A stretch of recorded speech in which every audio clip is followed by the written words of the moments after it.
Vyanzo vya kijasusi vya Marekani vimekadiria kuwa takriban nusu ya mifumo ya kurushia makombora ya ballistic ya Iran bado ipo salama licha ya zaidi ya mwezi mmoja wa mashambulizi makali ya anga yaliyofanywa na Marekani na Israel kote nchini humo, kwa mujibu wa vyanzo vilivyonukuliwa na CNN.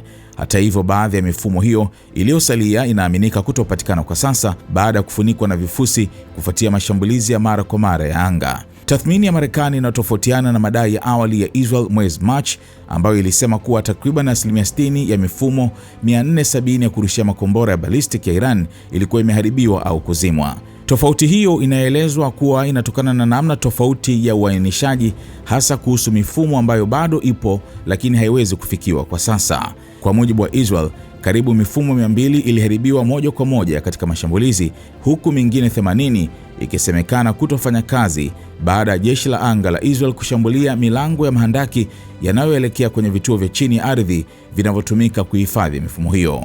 Tathmini nyingine za kijasusi za Marekani pia zinaonyesha kuwa Iran bado ina maelfu ya drones za kushambulia zilizohifadhiwa na tayari kutumika. Chanzo kimoja kilichohojiwa kilionya kuwa Iran bado iko tayari kabisa kuleta uharibifu mkubwa katika eneo zima. Ikulu ya Marekani na Pentagon zimekanusha yaliyomo kwenye ripoti hiyo, huku msemaji wa ikulu akivishtumu vyanzo visivyotajwa kwa kujaribu kudhalilisha mafanikio ya operesheni ya pamoja ya kijeshi ya Marekani na Israel dhidi ya Iran.